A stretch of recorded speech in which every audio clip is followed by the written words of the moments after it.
Bueno, amigos, bienvenido a otra sesión de Ferrer con pareja. Con pareja, con nuestro amigo Charlie para la edición.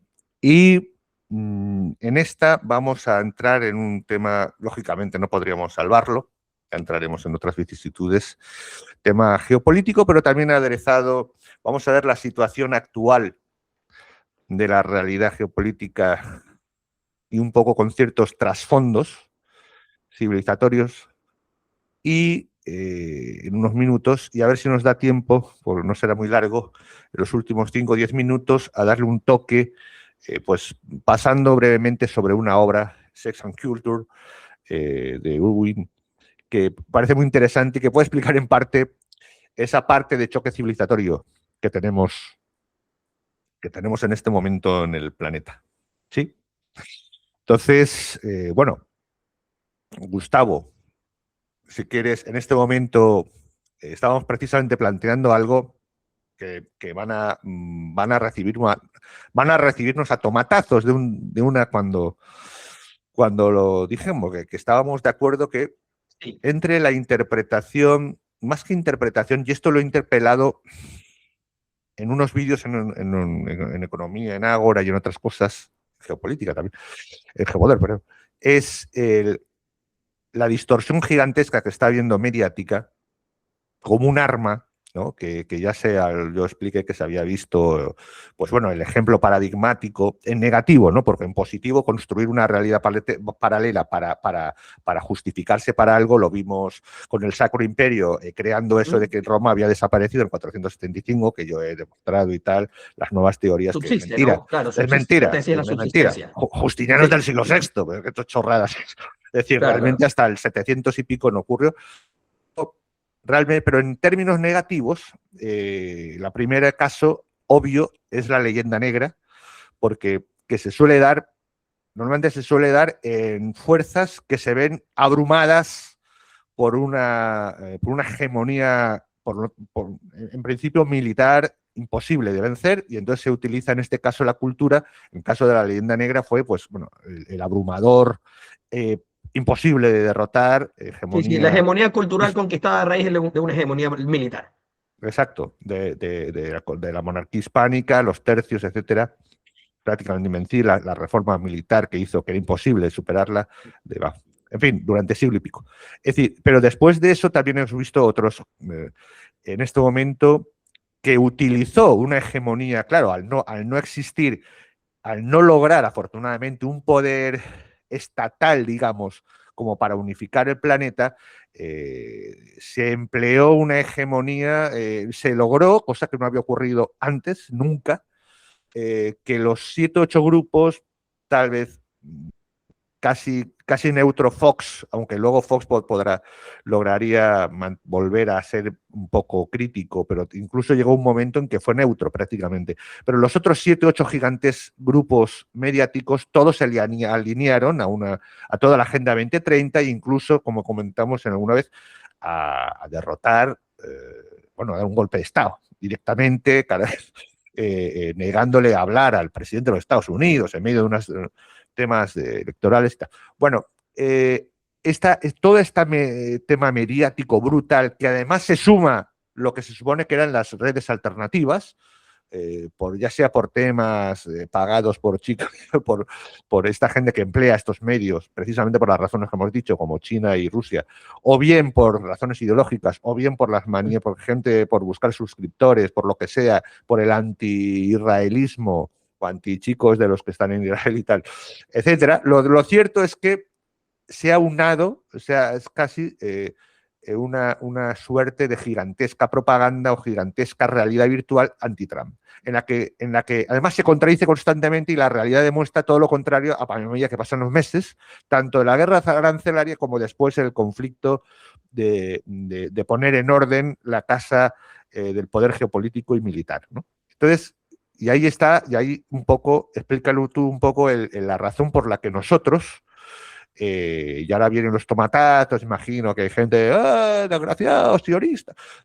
Vemos a Trump más un genio alguien genio, alguien que incluso todas sus posturas, todo su empleo es una herramienta, lo ha hecho así siempre desde los 80, es una herramienta mediática y que la utiliza como utiliza el ejército, pero que en realidad detrás hay un genio político, un gigante político en realidad, ¿no? Es decir, Gustavo, todo.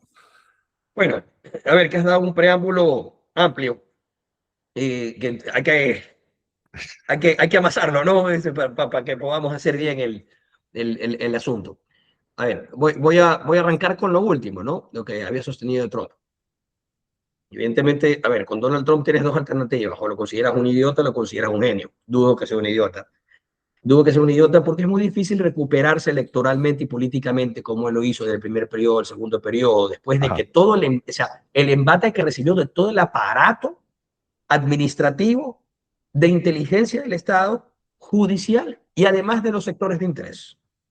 Y él pudo maniobrarlos, contenerlos y contraatacar y llevarse la presidencia y poner de su lado, que esto es más impactante, al nuevo grupo de poder emergente en los Estados Unidos, que es el grupo de las tech, de la tecnología, que es el grupo que va tomando también control de los sectores de inteligencia, o comienza a hacer la pugna, ¿no? Por reemplazar o tomar el control de los sectores de inteligencia. Eso te demuestra ya pleno talento por parte de Donald Trump, un talento político descomunal. Ahí se podrá discutir si tienen realmente una mayor o menor capacidad de estrategia militar o no. Uno puede ser un hombre brillante, un gran político, y no ser un gran comandante de Estado Mayor. Podría darse, pero tampoco lo creo que esa fuera la situación. Sin necesidad de ser un profesional, Donald Trump tiene buena intuición, me parece, en los temas militares. Algo más que, como tú ya hiciste referencia en los años 80. A ver, Donald Trump, ¿con qué abogado andaba desde que era bien joven? Andaba con el famoso Roy Cohn. Roy Cohn era el abogado del senador McCarthy. Roy Cohn era el gran abogado de las persecuciones políticas, el genio de las persecuciones políticas en los Estados Unidos. Un abogado especialista en recolectar, digamos, basura de todo el mundo para usarla contra ellos. Donald Trump aprende de él. Por eso contra Donald Trump no hay basura que se le pueda exponer a él. Vas a revisar en los archivos estos, no hay nada realmente de Donald Trump. Lo conocía. Habrá estado en una que otra fiesta, pero nunca habrá, ni porque no existe, estoy convencido. Nada en lo cual Donald Trump esté haciendo algo que lo comprometa. Donald Trump aprendió desde muy joven con Roy Cohn a no meter la pata, a cuidarse. Donald Trump es abstemio. Eso también te demuestra que es plenamente calculado el que es abstemio. ¿Por qué? Nunca pierde conciencia para no hacer papelones y estupideces. Y él, sin embargo, él hacía las fiestas, él ponía en trago, invitaba a las modelos, invitaba para que los demás metan la pata y él no. Exacto. Entonces, mira ya esa manera manipuladora maquiavélica. Lo estoy diciendo en un sentido de admiración, ¿ah? No lo estoy diciendo en un sentido negativo. Tú captas lo que quiero decir, ¿no? Sí, y prueba la familia, comenta cuál es el resultado. Qué curioso, no hay Mira los hijos, claro, no hay mira los Hunters hijos. Biden, no hay Hunters Sí. Biden, No, son todos gente recta. disciplinados. Son todos disciplinados. Son todos disciplinados, que incluso podrá ser una dinastía esa familia. Y me refiero a dinastías políticas, no en cuanto a económica. ¿Y por qué tienen que ser? Además, no les queda otra alternativa, porque a los Trump los van a querer destruir, los del otro bando. Digamos, en esta guerra civil norteamericana. Así que los Trump tienen que pelear por el resto de su vida. Esta es la realidad. ¿Ya? O sea, tienen que siempre ser potentes.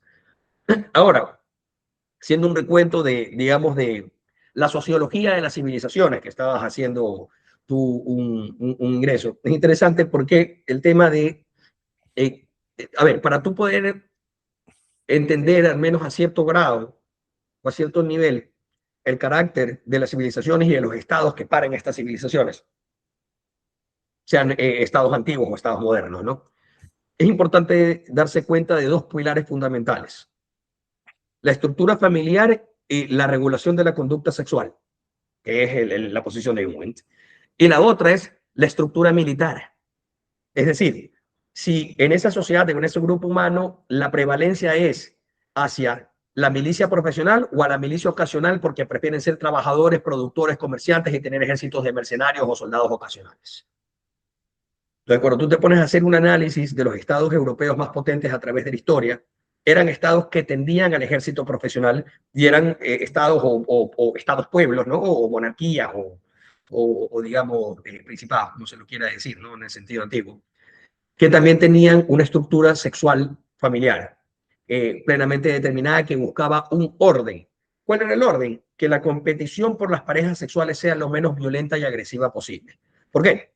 porque a mayor carencia de parejas sexuales para los hombres, la competencia entre los hombres va a ser mucho más encarnizada. Esto aquí se puede analizar en cualquier tratado de antropología, pero no solamente en antropología.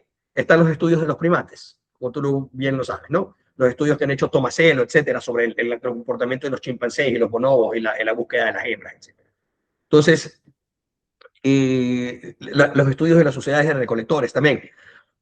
Las sociedades que comienzan a controlar y a mitigar la poligamia femenina comienzan a generar o sea, lo que se llaman patrilineales, las herencias patriarcales o paternas.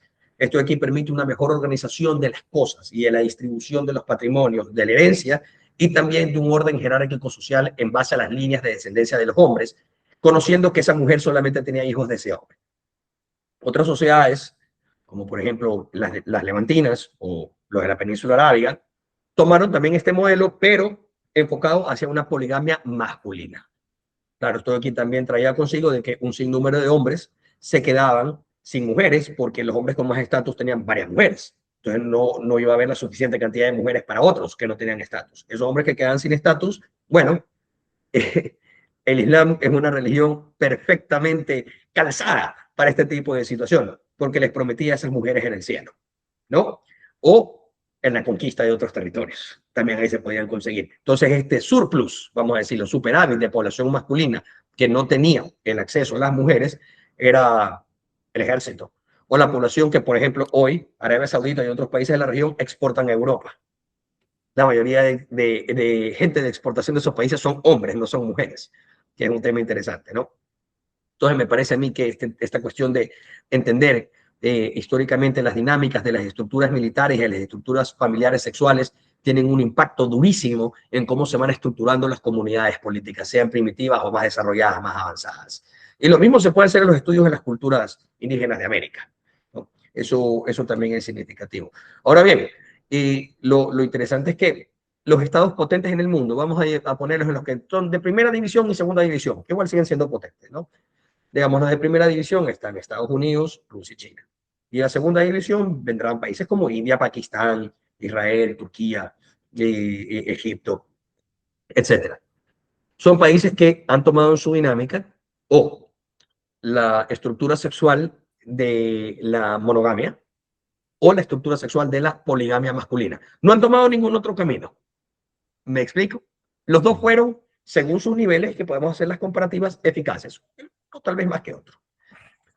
Bueno, vemos en Occidente precisamente como en la clave del triunfo de una estabilidad, de un modelo sistémico, después de un desastre de la Alta Edad Media, es en el siglo X las llamadas paces de Dios, en la que el clero menor, en todas las poblaciones pequeñas y medianas, establecía las reglas entre los siervos y los señores de la guerra, entre los cuales estaba: usted va a respetar el matrimonio, usted no va a hacer lo que quiere, no va a tener lo que se llamaba históricamente la violencia sexual, no va a tener ni prima en nocte, ni... Sí, claro, los derechos de privilegio sexual se eliminaban. Exacto, exacto. Entonces se establecía claramente por unas reglas sólidas que la Iglesia sindicaba, como fuese la fuerza sindical del momento, las treguas de Dios a nivel de alto poder, las paces de Dios a nivel medio y bajo. Entonces, y fundamentalmente la piedra angular, por la que no pasaba la mayoría social, precisamente era el no respeto a la familia o al matrimonio, que fue la condición que exigía y que cabía denunciar como paganismo a quien no lo respetaba, ¿no? Sí. A los sacramentos, utilizando los sacramentos como instrumento que tuviesen que respetar los señores. Y así pudo establecerse el modelo feudal, que fue completamente estable y un crecimiento. Y ese modelo desarrolla la otra pata que me referí, Vicente, la estructura militar, que es la que le va a dar la otra parte del carácter del Estado. Claro. Porque ahí se genera la leva, precisamente con los sistemas feudales, etcétera, ¿no? Y la profesionalización, tanto de siervos como de aristócratas que se volvían militares de tipo profesional.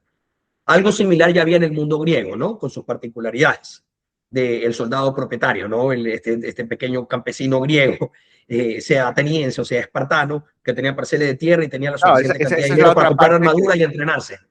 que es la fuerza occidental, que es el hombre el homoioi que acabará siendo en el futuro el ciudadano. Es decir, la Correcto. base es el hombre propietario y guerrero, ¿sí? Exacto. Que al final, en el desarrollo, tanto demográfico como tal, será, pues el que sea demasiado propietario será jefe de guerreros, y el que Claro. solo sea, en fin, a su nivel. Pero un Correcto. poco para aterrizar ya en esta época y en este momento, tenemos como, más allá de lo que has dicho, que está bien para jugar a gran juego, aunque no tengan realmente el peso específico que corresponde. En este momento hay 3 jugadores porque se les deja jugar, porque incluso el hegemón, que en eso sigo No, Estados Unidos es la potencia en primigenia, esto, o en sea, esto, en es el esto más potente, sí, no hay duda. es el hegemón porque ejerce, y Sí, China ha tenido la inteligencia de no salir a enfrentarlo. no, De se sabe momento. balancear, China se sabe balancear. Se sabe que está en modo, ponerse Pasividad estratégica. ¿cómo se llama en términos taurinos? No me acuerdo, detrás de del parapete ese.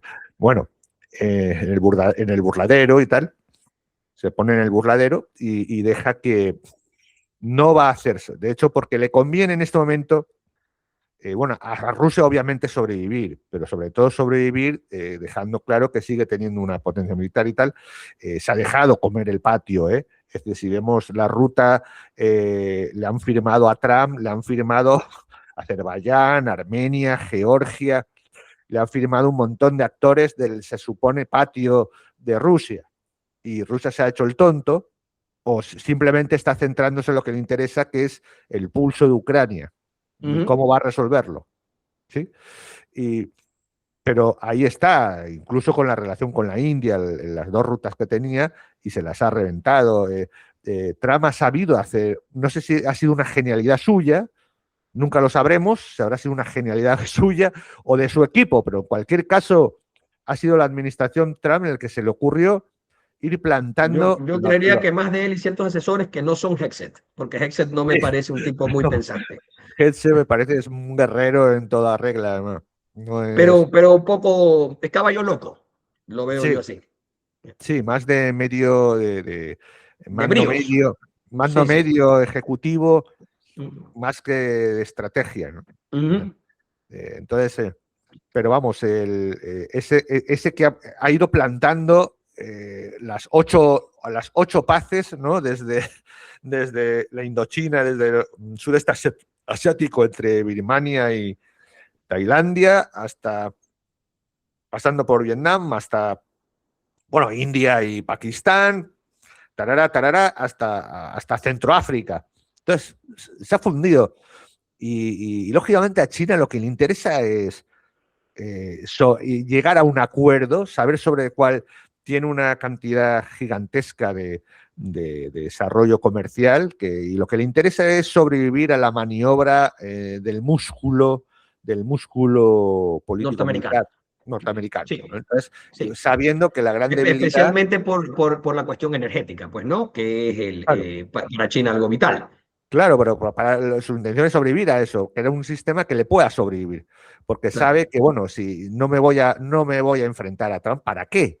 Es decir, vamos a dejar que pasen 2 o 3 añitos. ¿Qué supone para mí? Vamos a claro. dejar, como ya ocurrió antes, que la pata autodestructiva occidental actúe. Y seguramente, oye, vuelvan los DEM o algo parecido, o algún tibio del Partido Republicano. Ahí se la juega China, porque como triunfo completamente el MAGA en sucesivas presidencias de Vance o Marco Rubio, la fastidió, por no decir otra palabra, ¿no? Ujú. Pero ahí se la juega, esa es su jugada China, mantenerse, ir presionando y al mismo tiempo en el burladero dejando que ejerza de hegemón con el supuesto desgaste que podría tener. El problema es que Claro. paralelamente, y eso es lo que por eso también es genial, y es por lo que todos los agoreros, todos los analistas políticos, económicos no están resultando, ni acertaron en el primer semestre del 25, ni en el segundo semestre del 25, no llega el apocalipsis, no llega el estallido de deuda, no llega el estallido de tal, no, porque todo el modelo de Trump está sustituyendo el modelo financista y bancario sin que estalle la deuda, sin que estalle tal, porque la gente... Y esto Eso yo concuerdo contigo, que es la hipótesis que yo manejaba. sí, Es la reestructuración del sistema a base claro, de golpes. pero Sí. fíjate que no salen las noticias la burrada de billones, trillions, en los billones del sistema internacional, de contratos de masivos de empresas, tanto construcciones multinacionales privadas como estatales públicas, haciendo contratos. La burrada es bestial, o sea, bestial. La diferencia de lo que está haciendo el gobierno americano, volcando todos los gigantescos proyectos de 600.000 millones cada uno, es de una diferencia, para que se sepa, y tengo por ahí lo que he puesto el mapa precisamente un poco sobre lo que Trump ha ido saboteando todo el tema de la Junta de Paz. Hemos hablado de la Ruta de Paz de Trump, pero esto es el Board of Peace, la Junta de Paz de Trump. O sea, que está desde Indonesia, que aceptaba, rechazó algunas, en otras sin Egipto, respuesta. Saudi Arabia, Ucrania, Pero claro, Kazajstán. estamos hablando también bueno, ahora dices un poco esa perspectiva, pero aparte, antes de que lo digas, de todos los países que son tampoco, aparte del tema económico, que está aterrizando con industria pura y dura y de máxima tecnología, alrededor de Irán, en el tema presente, y eso no lo digo, están solos. Yo estoy escuchando en las noticias que está solo Trump y Israel, pero si tiene a todos los países, todos los países de alrededor del Golfo Pérsico, todos han firmado con Trump. Todos los Emiratos Árabes, Arabia, Egipto, hasta Indonesia, fíjate ahí abajo, el mayor gigante musulmán, 300 millones nos contemplan, poniendo militares en Gaza, lo que haga falta, le hizo así el gesto a Trump. Y no digamos, y Pakistán, o sea, realmente lo que está consiguiendo Trump, aún con toda la doble visión o sea, la realidad paralela que construyen los medios es increíble. Pero bueno, habla tú, Gustavo. Es que también los medios tienen que construir esa realidad, ciertos medios. ¿Por qué? Porque las maniobras de Trump son realmente maniobras no imperiales, son maniobras de soberanía estratégica de Estados Unidos. Es decir, parecería ser, este aquí es mi visión de tipo especulativa, ¿no? O hipotética, que el sector nacionalista o el nacionalismo cristiano norteamericano, más afianzado en temas de desarrollo industrial, agricultura y sector de inteligencia, como, digamos, el apex o como la parte cúspide de la pirámide económica y no el sector financiero, lo que consideran es que es más viable para los Estados Unidos, para su supervivencia y, digamos, conservación de su papel primordial a nivel mundial, también en un periodo de declive relativo, ¿no? Porque es una realidad. Igual Estados Unidos tiene mayor potencial que ningún otro país del mundo para reponerse y seguir siendo el más fuerte. Eso no hay duda alguna.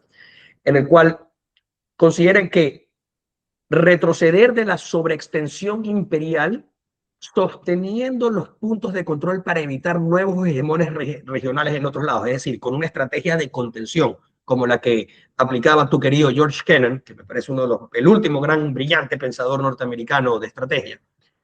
Es decir, no vamos a ser un imperio, somos una república potente que ejerce hegemonía en otras regiones para evitar que surjan hegemones que controlen totalmente otras regiones. Pero no sostenemos un imperio. Nosotros tenemos una zona de seguridad estratégica y de supervivencia. Claro, pero es nuestra zona. Es Atenas en la Exactamente. hegemonía. Yo no necesitaba un imperio mundial, pero iba a pegar los golpes donde tenía que pegarlos para evitar que surja un hegemón en esa zona.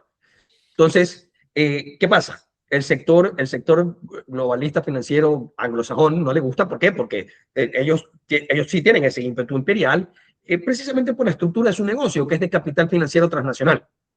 En cambio, si tú pretendes más bien negocios que sean de tipo localizados, de industria, agricultura, tech, etcétera, ya no hay tanta necesidad para esa movilidad internacional del capital. Entonces, esa gente va perdiendo preeminencia, ¿no? en los círculos de poder. Entonces, entender la geopolítica sin tomar en cuenta las cuestiones de la dialéctica interna de establecimiento sería incompleto. Entonces, la geopolítica de Trump involucra, o de la actual administración de gobierno de Estados Unidos, involucra la lucha interna entre grupos de interés de los Estados Unidos y su proyección al exterior. Sí. Como tú tienes prisa, se nos ha hecho un poco tarde. Prácticamente hemos hecho un par de pinceladas, habría para un montón de cosas. Pero vamos a concluir precisamente que hiciste una buena intervención, muy cerca de muchas cosas que se han dicho, de esta gran obra de Sex and Culture de J.D., hablando de J.D. Unwin. Para mí, J.D. Vance, aunque ahorita no está pasando su mejor momento, es el mejor elemento que hay en el futuro político de Estados Unidos. Yo pensaba eso, ¿eh? Ahora todo el mundo hay que decir que es Marco Rubio, pero yo creo que J.D. Vance es alguien Marco además... Rubio es un gran hombre administrativo. Me explico. Marco Rubio es un hombre del interior del Estado, pero el que es una figura política para mí es J.D. Vance. Sí, porque además Marco Rubio, bueno, ha tenido la inteligencia y la capacidad de adaptarse y de cambiar, pero del Partido Republicano profundo, del Partido Sí, Republicano viene de los Rhinos y viene del círculo sí, de los Adelson. y de los neocon. Claro. Entonces, mientras que J.D. Vance, que creo que... No, viene del sector tecnológico de Peter Thiel. Sí, y sociológicamente de eso que el gran un argentino muy bueno, Fabián Calle, llama los pueblos imperiales, y que en Estados Unidos el pueblo imperial no es todo Estados Unidos, sino la zona central. Y sobre esa población de la zona central, esos rednecks, es sobre la fuerza en la que se construye. Bueno, Los que eso van al tiene ejército. sentido porque ese es el pueblo de la periferia. El redneck es el pueblo de la frontera y los pueblos de la frontera son los pueblos de la Claro, expansión imperial, siempre. claro. Como lo eran los españoles de los Astures aragoneses, que se vuelven castellanos porque eran de la frontera. Es la zona de los, eso se llama, Samuel Huntington le decía fault lines, las fallas, zonas de falla, como una falla geológica, pero étnica. Pues aquí El vemos, redneck tenía al indio al lado, entonces él tenía, y al hispano, al mexicano, entonces tenía que pelear con todos. vemos aquí, porque es un informe es un informe que hemos hecho sobre la obra, sobre esta obra. Vamos a ir directamente, el resumen es uno intenta demostrar que la civilización florece cuando convierte la continencia sexual en disciplina social heredada y que empieza a declinar cuando esa disciplina se relaja durante varias generaciones. Vemos, claro, que eso está ocurriendo en el occidente europeo. Correcto. ¿No? Y que hay una completa disociación o Un tema disonancia. interesante, Vicente, el antropólogo que tú lo vas a conocer, Marvin Harris, que era de tendencia materialista norteamericano, admite lo que está en la tesis final del libro de Unwin, pero él no lo considera que es o sea, ¿cómo te lo puedo decir? Para él eso es más bien una afirmación canónica que se da, pero no necesariamente podrá ser así siempre. ¿Por qué? Porque él tenía una tendencia más liberal. Entonces él creía que la dinámica sexual podía cambiar y la civilización adaptarse a un cambio de dinámica sexual. Pero esa predicción de Marvin Harris, a pesar de que Marvin Harris hace las mismas observaciones que hace Unwin, pero queriendo llegar a conclusiones diferentes, no parece sostenerse. ¿Por qué? Porque esos cambios de dinámica sexual en las cuales hay, por así decirlo, no vamos a decir control, sino una falta o déficit de organización del mercado sexual, genera consigo problemas de natalidad y problemas de cohesión social, lo que tu querido Ibn Khaldun llamaba asabilla, es decir, la cooperación entre grupos. Y el sexo tiene muchísimo que ver, porque la estructura familiar depende del sexo. Entonces, o del Claro, mercado sexual, si lo queremos tomar así. precisamente yo pienso Para no que tener un mundo de incels. el continente americano es el que va a salvar a Occidente y con ello posiblemente viendo el efecto desastroso a medio plazo que ha tenido no sé si llamarlo degeneración porque nos perseguirá el algoritmo, pero los cambios de las agendas. Digámosle desorganización, me parece, para La utilizar un desorganización. término desorganización, digamos en términos Sí, objetivos, ¿ya? No lo sí. vamos a hacer en juicio moral. Las agendas, ¿no? Que ha llevado de esa desorganización y que es un No, poco, cumpliría totalmente lo que Unwin muestra, ¿no? Es que tú ya te das cuenta que esto no es un tema ya ni siquiera moral de conservador, no, no, es un tema de eficiencia. O sea, si no hay Claro, organización en esa área, claro, hay menos eficiencia biológica, por así decirlo, en el grupo. efectivamente. Y sobre todo que potencia al máximo la sociedad civil, quiero decir, a diferencia que por muy, entre comillas, desde el punto de vista occidental, tiránicamente la poligamia musulmana de los países musulmanes, que quieras que no, anula necesariamente y de una forma férrea una parte importante de la población, necesariamente, anula No, pero o... claro, es que solamente genera un sistema de clanes. Claro, Eso siempre va a generar un sistema de clanes. Que bueno, es el sistema de la península arábiga y de Levante, pues no, eso sí, sí. es un sistema milenario. Es que si quieres una última reflexión y ya para despedirnos. ¿No? Yo creo que tocamos, digamos, lo esencial. Me pareció un bonito programa, pero fue un buen tema que fue debidamente hilvanado, ¿no?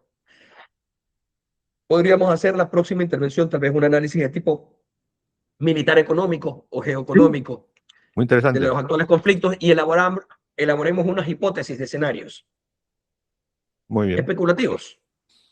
perfecto. Vale, pues quedamos así y ya Lo nos hacemos la próxima despedimos. semana. Bueno, amigos, hasta la próxima. Espero que sea ya a la próxima semana. Y así que hasta luego y hasta pronto.